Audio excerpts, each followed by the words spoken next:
I have so many big goals in my life, but the biggest goal, my biggest dream that I want to do is to become president of the United States. Like, I've always had this dream ever since I was a little kid, and I always wanted to do everything I can to help this nation, like all of these presidents that are going on. So to celebrate President's Day, I thought we'd take a look at the best presidents in the United States. We'd be counting down based on their policies and their impact to their country. So with that said, here are the top 10 best US presidents. After the end of World War II, just when everybody can relax and all that, we started another war, which was the Cold War. It was not really a war, but it was a period of time where the United States and other countries fired missiles at each other and atomic weapons. So the 50s came along, and one man came to not only create peace with some nations, but to also support equality. And that person was our 34th president, Dwight D. Eisenhower. Before he was president, Dwight D. Eisenhower served as a general of World War II, and he was a big factor in helping the United States win World War II. Like, he was very popular, and everybody liked him and all that.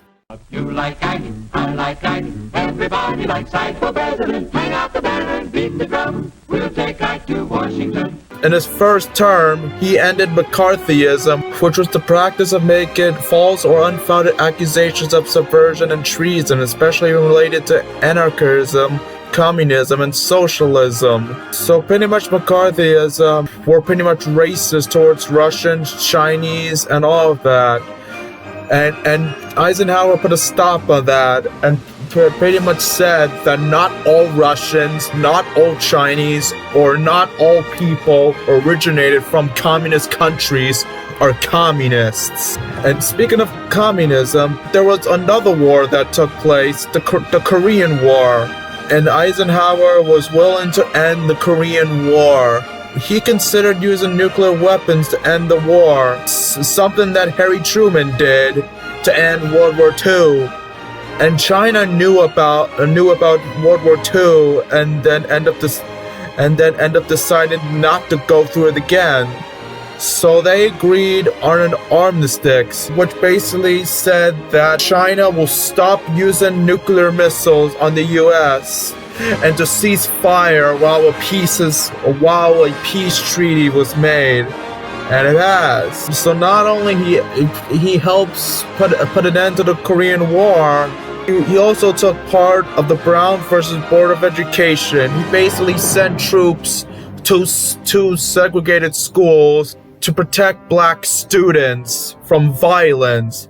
With the end of the Brown versus Board of Educations, it put an end to segregation, such as segregated schools. So nowadays, we can have white people and black people share the same class. And that is a good thing.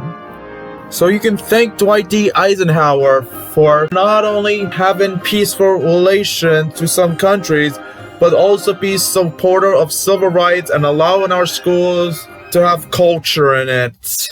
You like Eisen, I like Eisen, everybody likes Eisen for president. Hang out the banner, beat the drum, we'll take Ike to Washington, we'll take Ike to Washington.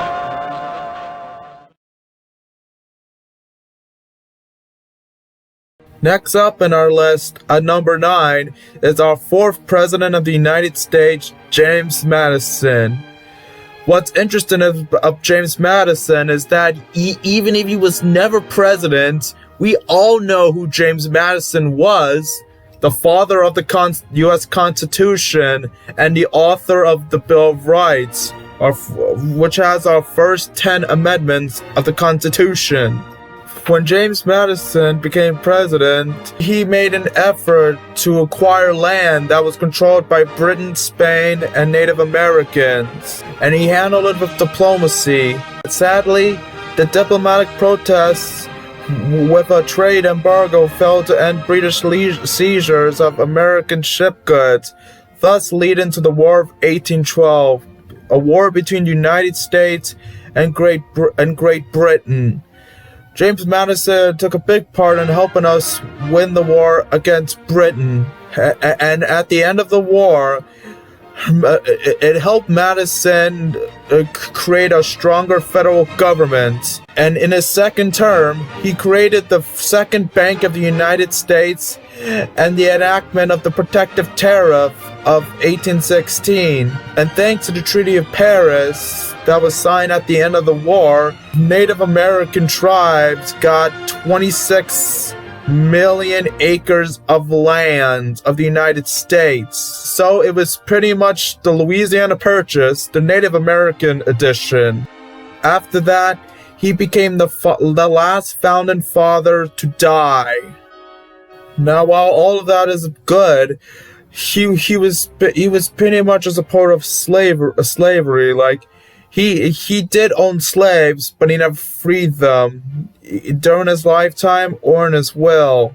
And that's why I have him lower on this list, because although he helped out with winning the War of 1812, people were critical on him with his endorsement of slavery. Like, if he wasn't a supporter of slavery, then he would likely be higher on this list. But then again, there are a lot of better presidents that did a lot more, which we'll talk about in a bit.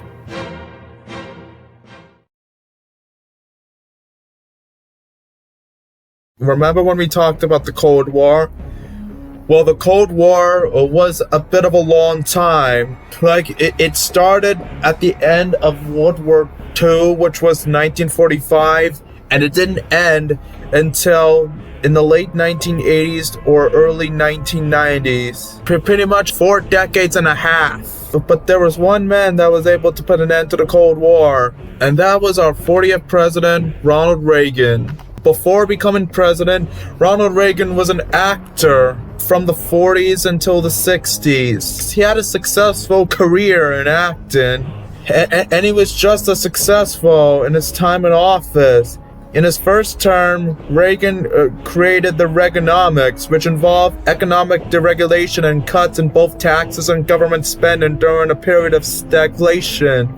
He also escalated an arms race with the Soviet Union and transitioned Cold War policy from the entente to rollback. So not only did he do things to have our economy grow and strengthen the national defense, but eventually it put an end to the Cold War when Reagan told Mr. Gorbachev, "If you seek peace, if you seek prosperity for the Soviet Union and Eastern Europe, if you seek liberalization, come here to this gate. Mr. Gorbachev, open this gate."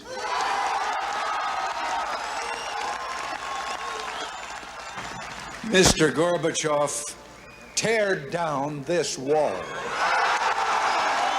So the Berlin Wall was taken down, which allowed people from all across Germany to cross, eventually ending the long Cold War. His impact was so good that after he left, the economy was better, less people were unemployed, and the United States had a long peacetime expansion. The federal debt has nearly tripled since 1981 as a result of this cuts in taxes and increase in military spending. He also survived an assassination attempt, fought public sector labor unions, spurred the war on drugs. So Reagan not only ended up ending the Cold War, but also made the economy and the employment rate of America better.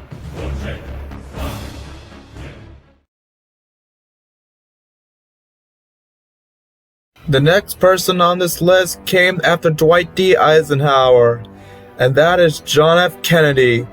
John F. Kennedy is known to be the youngest person to ever be president and to end his presidency because he was elected at the age of 43.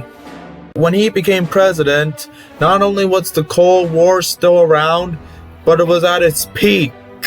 In his time as president, he increased the number of American military advisors in South Vietnam.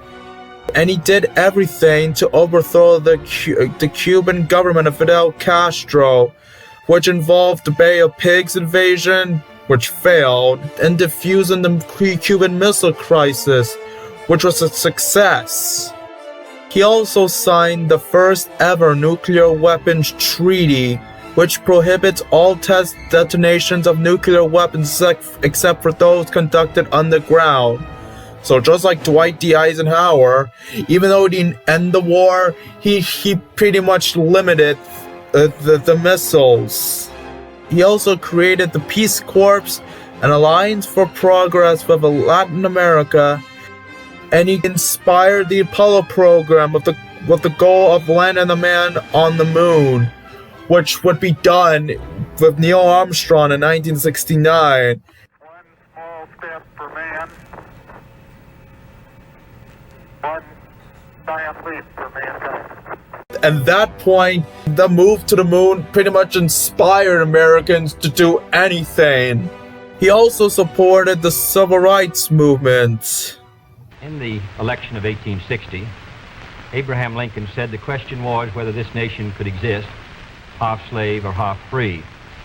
In the election of 1960, and with the world around us, the question is whether the world will exist half slave or half free, whether it will move in the direction of freedom, in the direction of the road that we are taking, or whether it will move in the direction of slavery.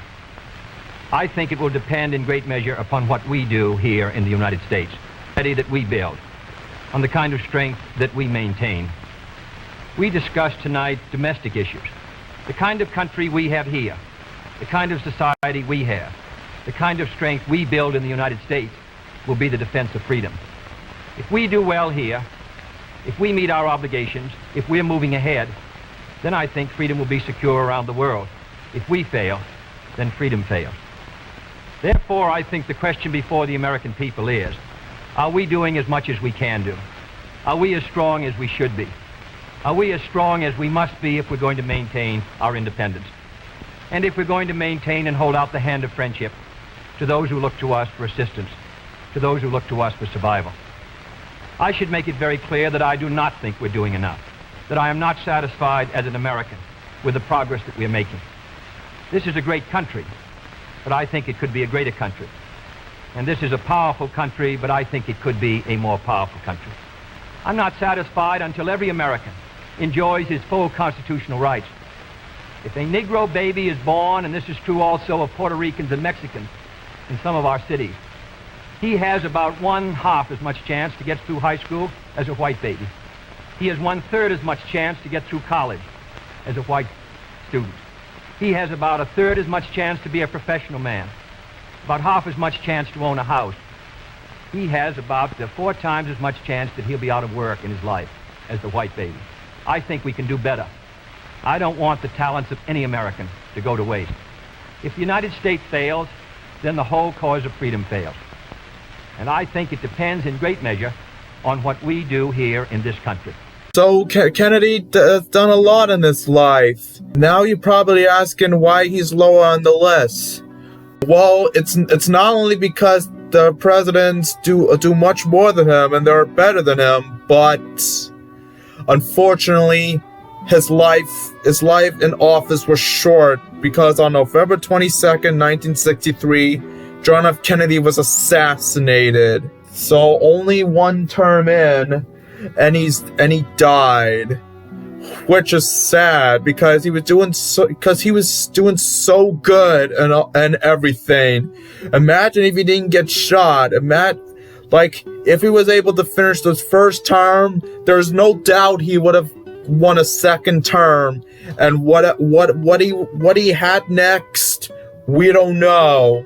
It's like whatever else he would get done, and what would happen if he'd stay alive, we'll never know. If he was able to survive everything, there would definitely be a good chance he could have been higher on this list.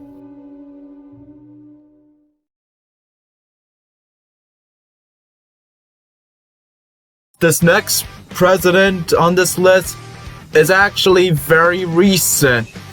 There were a lot of firsts that happened throughout history of a U.S. president. Obviously, we got George Washington being the first president of the United States. Then we have John Adams, who was the first one-term president. John Quincy Adams was the first relative of a former president. Then we have William Henry Harrison, who was the first president to die in office. You get the idea. But this president did the first thing, which pretty much would inspire terms of history. And that is our 44th president of the United States, Barack Obama. His beginning of his presidency was already exciting, as Barack Obama became our first black president. Like, up in this point, we've never had a black president, and it was really exciting.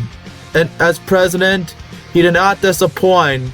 In his first term of office, he helped us with the Great Recession and the global financial crisis, which was made thanks to George W. Bush. He did things such as pass the Affordable Care Act, which extends health insurance coverage to 20 million people.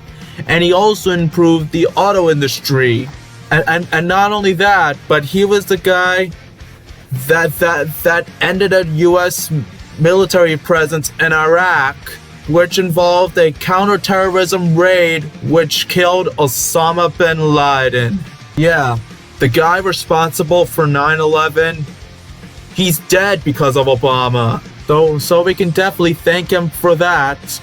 Because with the death of bin Laden, the terrorisms have become weaker, especially Al-Qaeda. And he continued to do things in his second term, because Obama took steps to combat climate change, which led to the Paris Climate Agreement, which covers climate change, mitigation, adaptation, and finance. And he also made an executive order to limit carbon emissions. And he also negotiated a nuclear agreement with Iran and normalized relations with Cuba.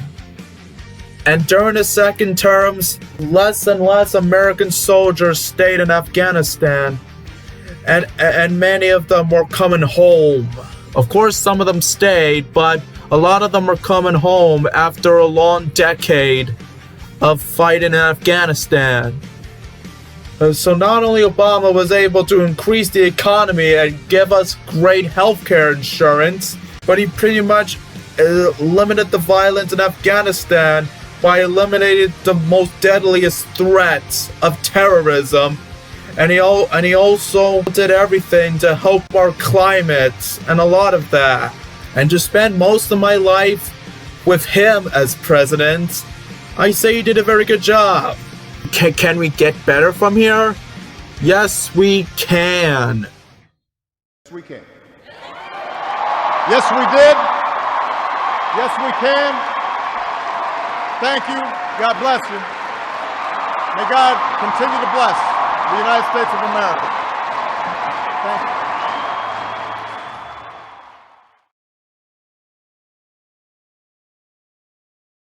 I mentioned earlier that John F. Kennedy was the youngest president to ever be elected.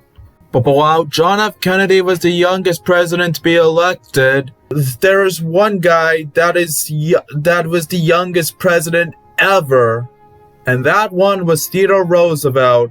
Before he became president, he has served as Assistant Secretary of the Navy under President McKinley and helped plan the highly successful naval war against Spain, and when he led the Rough Riders up to San Juan Hill. He was a war hero, and he was so amazing that he became McKinley's second vice president in his re-election. Unfortunately, William McKinley was assassinated. So Theodore Roosevelt took over William McKinley, and became the youngest president to become president. And he did so much in his time as president. He created so many national parks, and he was a supporter of nature. And he also passed progressive reforms to help better the nation, such as the Square Deal, which called for fairness of all citizens, breaking up bad trusts, regulation of railroads, and pure food and drugs, in order to preserve the nation's natural resources. He also was responsible for the construction of the Panama Canal. And he also expanded the Navy and sent the Great White Fleet on a world tour to project American naval power. And by doing that, he was able to end the Russo-Japanese War. And that has led him to win the Nobel Peace Prize in 1906. By looking at everything that he did, he may be the best president to take over an office. McKinley was already doing good things, but Theodore Roosevelt did so much better, as he became a driving force for antitrust, progressive policies, and conservation. And you know that he's good in his job when he's happy about his job. Because after office, Theodore Roosevelt said that no man has had a happier life than I have led, a happier life in every way. Now that's what you call a guy who speaks softly and carries a big stick.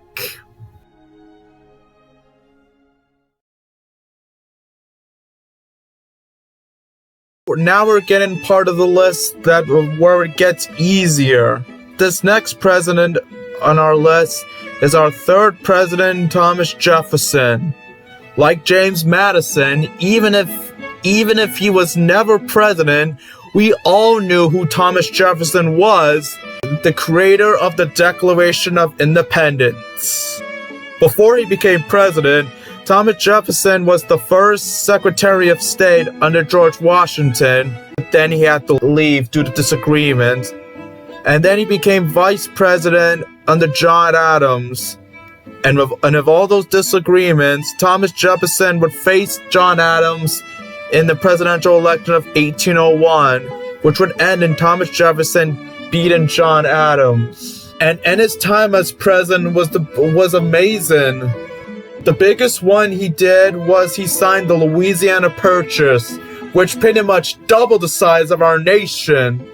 He also signed the Embargo Act of 1807, which closed U.S. ports to all exports and restricted imports from Britain. And he also banned the slave trade. Yeah, the guy who owned slaves ended the slave trade. And it's not a surprise because he wanted to free his slaves. But which could have happened if Edward Rutledge didn't say a word there. I don't like at all, Mr. Jefferson. To us in South Carolina, black slavery is our peculiar institution and a cherished way of life. For the love of God, Mr. Rutledge, please. Thomas Jefferson was one of the few slave masters to treat slaves like people. He treats them with respect. Even with slavery going on, he was willing to let them go. And that is something that is rarely seen back then. But not only did he support the rights of black people, but he did so much to make our nation bigger and a lot of that stuff.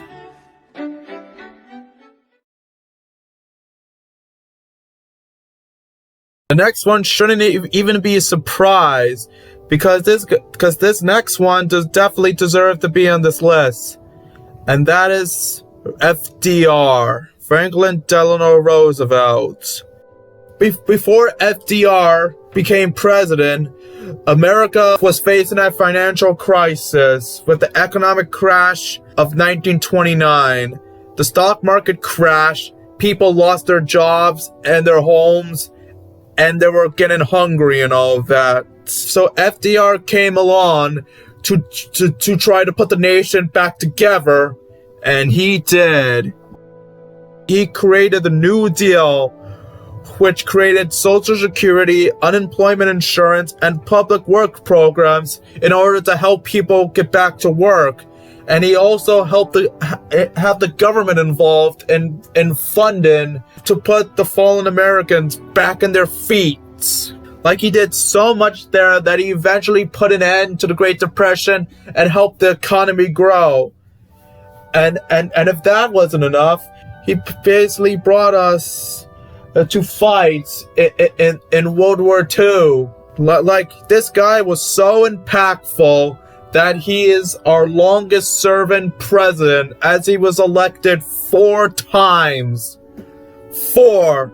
Something that will never be seen, thanks to the 22nd Amendment, which was ratified after his presidency. Now, the reason why he's number 3 is because he didn't do much to help the Japanese living in the US, and he also didn't do much to help the Jews that were in concentration camps. I mean, like, those are the only downside to FDR. If you get rid of those 2 things, he would definitely be a perfect president there. He was able to end the Great Depression, but he didn't survive the end of the war, as he died few months before World War II ended in 1945. He's still beloved by a lot of people, and he definitely deserves a spot in the top 10. Now, I know you know exactly who the top 2 presidents in this list are, and if I talk about number 2, it's going to spoil number 1. So, why don't we talk about both of these guys together? Let's start with our first president, George Washington. He was a big part of America. Like, he served in the French and Indian War. He was a general and a big piece in the Revolutionary War, which helped America gain independence against Britain. As if he did not have an amazing life, he did good in his time as president. He basically gave us the first federal bank and also the first U.S. federal building, which is the U.S. Capitol. He also made the Proclamation of Neutrality, which created peace between Britain and France temporarily. He also set the precedent of a two-year term, which nowadays is the longest. Like, he did so much to start this government. And then there's Abraham Lincoln. He was also very impactful, like George Washington. When he became president, the Civil War began, which was a long war between the North and the South. Not only did Abraham Lincoln work hard to put an end to the Civil War, but he also made his focus to free the slaves in the United States. He made so many big moves, such as the Emancipation Proclamations, which ended slavery and considered black people. Basically told us that we the people include African Americans too. The Civil War ended with the North winning, and it led to the freeing of slaves thanks to the 13th Amendment, which abolished slavery. So from then point on, African Americans were considered people. Of course, they had some hardships for the next century, but they were now able to make their own decisions in life and live the life that they want to live. Unfortunately for Lincoln, he was shot in his second term. Had he stayed alive, who knows what he could have done in his second term. So these two men are the two best presidents to ever run office. But now you're probably wondering who was my favorite one of them. Well, they're both good. But while Abraham Lincoln was responsible for fixing the nation and putting everything back together, George Washington was the guy responsible for creating a government. Basically given a fundamental principle of how things work and should work. It's like, America is what it is because of him, and that is why George Washington is, in my opinion, the best U.S. president of all time. So that will wrap up the top 10 best U.S. presidents. Who was your favorite president and why? Do you agree or disagree with this list? Feel free to comment down below. Like, after I post this video, I will then post the top 10 worst presidents. So stay tuned for that. But until then, this is God bless America and happy President's Day, everybody.